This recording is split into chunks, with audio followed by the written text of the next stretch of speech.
how to transcend the original wound of separation. Doing nothing is the direct path because it is our original nature.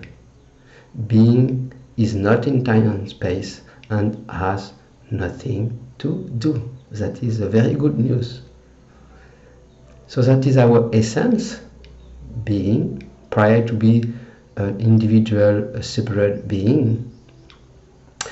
But in this human life we experience different kind of wounds because of traumatic experience, memories of that from our childhood and maybe prior to that. So each time we experience something, like somebody asked me about how to deal with the loss in life. This person lost someone, I don't know if the person died or just separate, but it is the same effect. The experience is a feeling of loss. So how to deal with that? So whether it is a feeling of loss, or like yesterday I was talking on the traumatic experience from a person who wrote about that in the airplane. So then it's difficult to even think about buying a flight ticket and to even to fly. So how to deal with all this?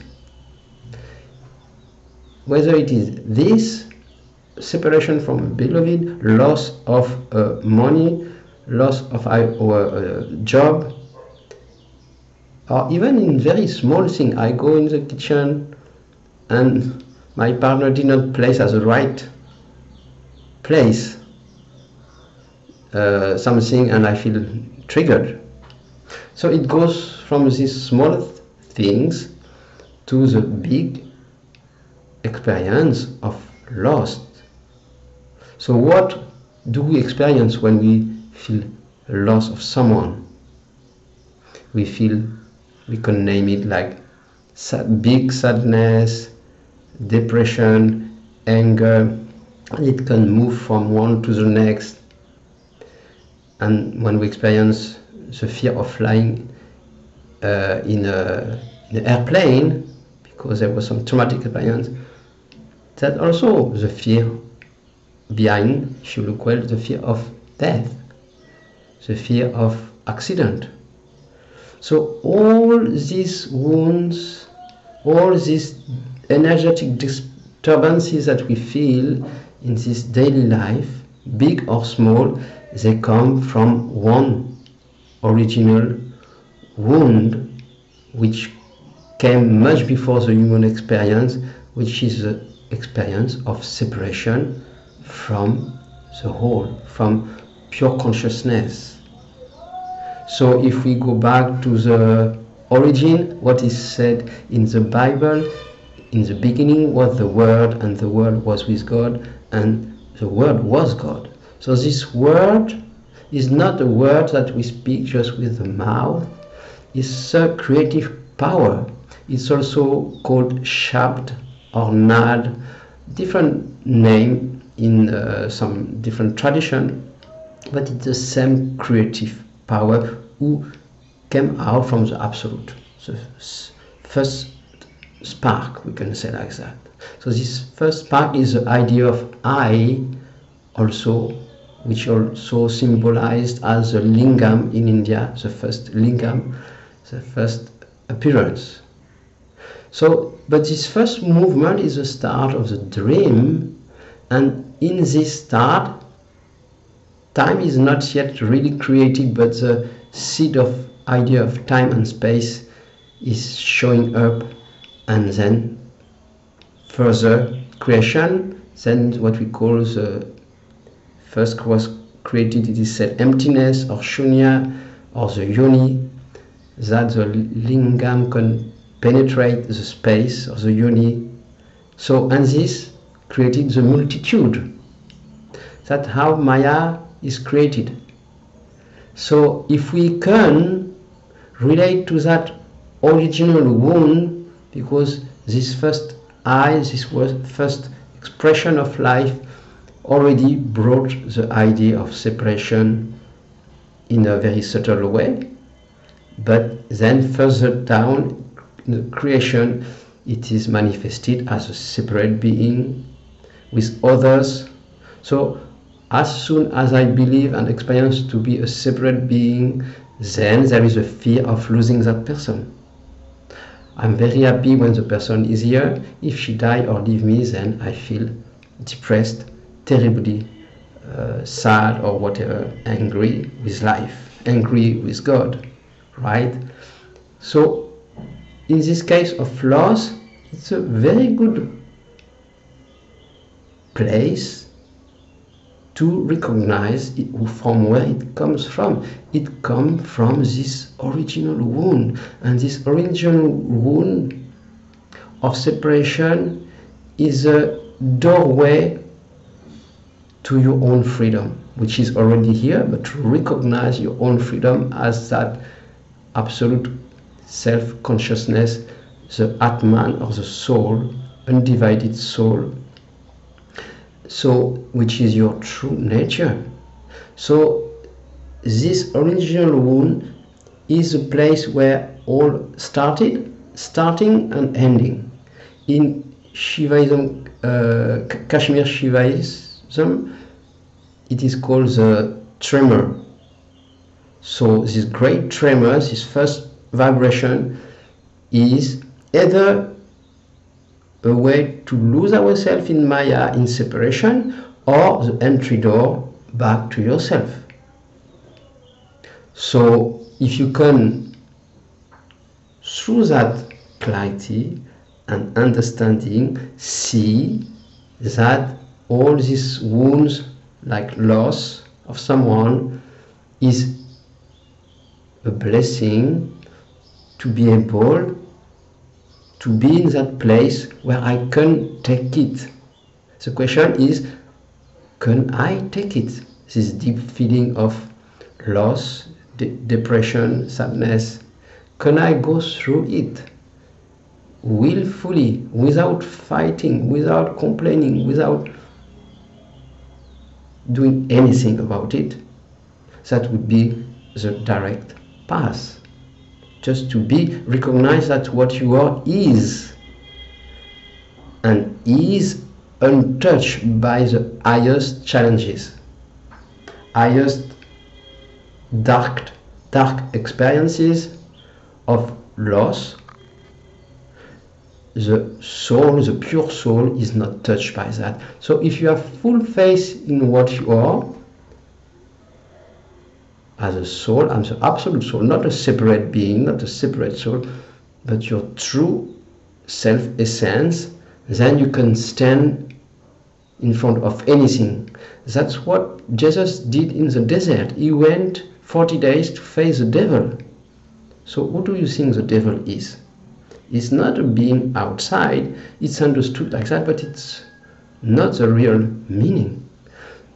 To face the devil means to face your own self, and to face this, the darkness, the absolute darkness, which is a veil around your true self. It's not really around, but it's like veiling your pure consciousness, the pure consciousness that you are. So to be able to stand in front of the devil means that. So whether it is loss of someone, or fear of flying in an airplane, or small thing, like I said, in the kitchen, any disturbance in your house, in your job, all is a resonance, a recall. They are like small babies of the big baby. The big baby is the original wound of separation from life.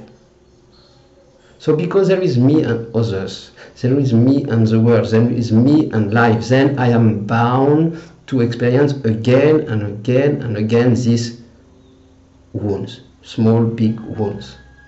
So if you can have this clear understanding and awareness from where it comes from, especially in the moment it happens, then I can be grateful, because that is a great blessing to be able to go through that cheerfully. Because we are stuck in the world of pain and pleasure, and we are tired of that, to go through pain, pleasure, I like, I don't like, should not. All is about me. Me with the one who like, dislike, and who say should not, who experience pain, pleasure. To realize our original freedom, which is always here, not high in the sky, because it's absolute, it's beyond time and space, so it has to be here and now. So this is how I can face it, by having that full awareness of this, that nothing could touch me, not ego, me, what I am, that pure consciousness, nothing. So I can feel it, I can feel that loss, that energy disturbance. I can feel anything for that what I am, nothing can touch it. So with that awareness, just be and let life do its own business. Nothing is affecting you by that. And if the direct path is for now too direct, then accept cheerfully your limitations. No, there is no need to, oh, I'm not able to feel that or this, or to let it be without resistance, pushing it away, trying to control. So you can be aware of that game of manipulation, how it works, how me, ego, try to manipulate things, to try to avoid to feel this unbearable. So to recognize that and just let your limitation to be there as long as they need to be, if it's not possible otherwise, and play around, try to take it in a playful way as much as possible, and to do what you can to be here and to take it, and don't need to call your limitation problems. You can just play around, yes, with whatever is there. And then with this, the understanding, this clarity will come more and more that nothing can touch you. And this clarity will not come from the mind, from understanding with the mind. It is pure understanding from yourself, which is never touched by anything. So let's let life do its work and teach us this through experience, and all will come. When we open to this understanding, all will come and support that, because life just wants to recognize itself as pure, undivided life. So it just wants that. It is you, your absolute soul, life, want that, to just be one with itself without separation. That's the absolute desire. All desires, like the wounds, are also small babies' desires, but the absolute desire is to be one with yourself without any separation, to enjoy peace, total peace, love, because there is no separation, there is only love. Take everything as it is, harmony. And this we can find inside ourselves when there is not anymore a fight between being and doing. When you realize yourself as being, then doing is happening. Life, Shakti, is happening.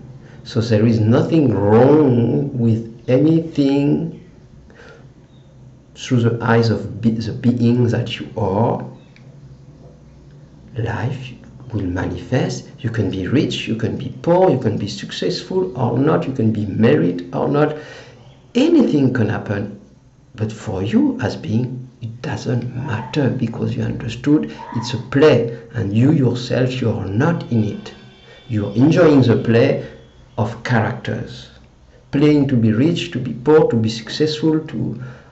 all this is just a play. Nothing is really happening for pure consciousness. Even quantum physics tells us it's all emptiness. There is just light and sound play, and it seems to be a hard body and matter, but it's not. More and more science is proving this, and we don't want to hear that. We don't want to see that. So it's a play. It's not really happening. It's a created show like in a dream. So welcome back home to your true self and experience anything good or bad, pleasure and pain, and learn to take it as it is without making a difference. Being in the center line, what we call sushumna, which is neither left nor right, which has no preference. And that which has no preference is your true self and is ever happy. So, thank you very much for listening. You can like the video, subscribe to the channel. I will see you very soon. Thank you. Namaste.